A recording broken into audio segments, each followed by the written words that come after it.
Baby, if you're not investing your money or at least thinking like an investor, let me help you. I be hustling, I stay hustling, I be hustling.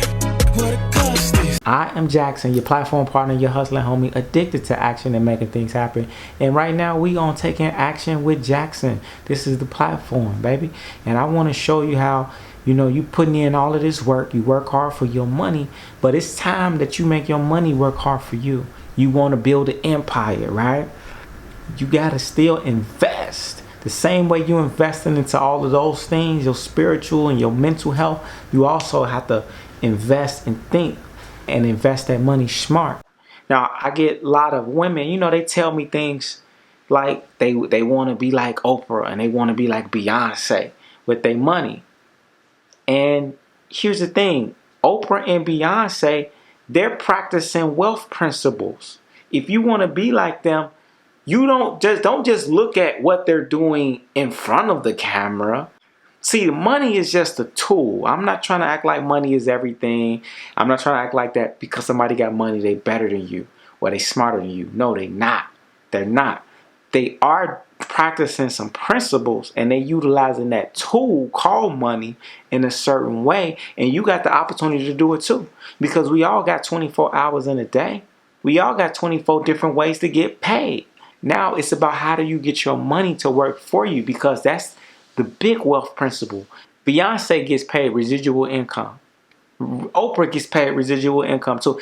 That means they getting publisher money. All the ladies, single ladies, throw your hands up on it. Oprah, Color Purple money. Still getting paid for stuff they did 15 years ago. In the entertainment industry, that's a part of the residual income. Most of you probably are not rock stars that are in the entertainment industry, but guess what? You can still get residual income, baby. You can still do that. You can get your residual income in different ways. Passive income, this is money that's coming in every single month. You can do it by having real estate. And when I say real estate, I'm not just talking about you having 1 or 2 properties. I'm not talking about 1 or 2 bedrooms. No, I'm talking about you own a 30 unit, or you own a percentage of a 30 unit, 50 unit, 100 unit. Now you got doors. That means you getting more money off of more people that's contributing to your household income. See, that's the question you need to ask, is how many people can I get to contribute to my monthly household income? See, we get caught up in this idea of thinking, how much money can I contribute to my household income? We think about we think about us and what can you do? And that's important. But if you're going to be wealthy, the wealthy person is not thinking about just what they can do on their own. They're thinking about how can they get 1% of 100 other people, 1% of 1,000 other people. How would your life be different instead of just you contributing to your bills? What if you had 10 other people contributing to your bills? What if it was 100? What if it was 1,000? And I'm not talking about just you selling network marketing or doing some stuff you don't want to do. I'm just saying, how can you position yourself to invest, period, and invest off of trends that other people are spending money every single month. Now, we all are consumers. We all are consuming something. And the question is, are you only consuming, or are you going to get on the other side of the register and invest that money and capitalize off of this stuff? Now, there's many different ways that we could do it, but I want you to stay in tune with me, okay? Now, you gotta invest. You gotta be thinking like an investor, baby. That's critical. It's critical, So I'm gonna tell you, here's 3 wealth principles to consider. I'm gonna just give you 3 real quick.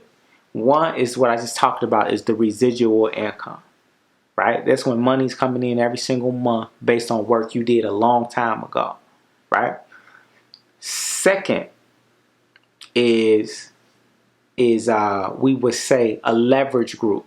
A leverage group basically is you getting paid off of what other people are doing. Now, this could be a network marketing company, or it also could be, again, you investing in your real estate properties. It could be investing even in certain cryptocurrencies, because as people are buying those currencies, the value of the currencies are going up. And I'm not talking about speculating. I'm not talking about you just hoping it go up or down, but there's ways to get those currencies and invest those currencies and create cash flow. Okay, That's the key. You always want to get cash flow. It's all about how much money is coming in every day. Sometimes making $1 today is better than making $10 next month. Keep that in mind, because you always got to keep that money moving. You got to circulate it like a circle. Circulate it like a circle, right? Remember, money is like blood. Blood, it needs to circulate. If it don't circulate, then it dies. So your money got to circulate constantly, move around. The same way you be moving around and circulate. Let that money be your babies, and put them babies out into the world and circulate that money. Stop spending your money. In fact, when you talk about your cash, baby, I want you to talk about it in such a way where it's spiritual. You don't spend money no more. You circulate money. Remember, money has an energy, baby. So you gotta already know when you put that money out there, it's gonna come back to you. And you start circulating that with people that's investing with you. You don't even trip on people that's not supporting your business. You know what? Because you know it's gonna come back to you anyway. You work with the people who do support your business. You're not worried about just your friend and family members not supporting it, and you complaining because they're not supporting it. Guess what? Your friends and family members not supposed to support it. They're your friends and family. They're not your ideal customer. All right. So if they're not supporting, that's letting you know something. That means you need to move around. That means you need to market or tighten up your product and get something else that everybody wants, or find out the people who do want what you have and specifically target those people. Target them. Don't try to target everybody. Target those people that want what you want. Trust me, go where you celebrate it and not tolerate it, because it's somebody that's looking for what you have, and they want it and they need it right now, and they willing to pay you more than your friends and family members would pay you. So why not, boom, put in the work today and go get it. Now, I know it's hard. I know it's hard because you probably don't have enough money. You need more money to get it started, to get it going. You need to build that momentum. But baby, guess what? It's going to happen.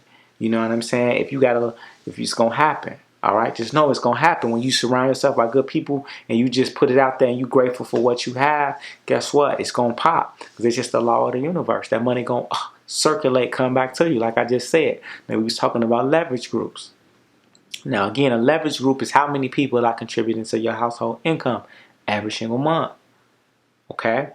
So think about a phone company like Sprint, or think about like Comcast. That's a company in Chicago that the internet. I don't know if Comcast is everywhere where you at, so I'm gonna say I know it's locally where I'm at in my state.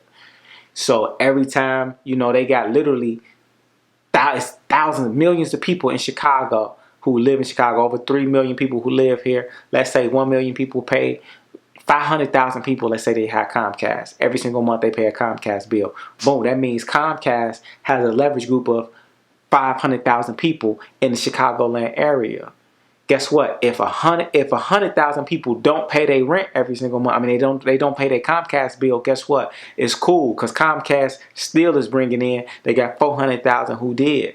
So you want to increase those leverage groups. That's the part of the wealth principle. Now, that don't have to be the main thing that you do, but that's the thing that you do. Now, I want to deviate real quick for a second, because I want to address something some information that people be struggling with. And that is this concept of that wealthy people have multiple streams of income. And a lot of people are going to tell you that. You probably heard it. They're going to say, if wealthy people supposed to have 7 streams of income. And to a certain extent, it's true.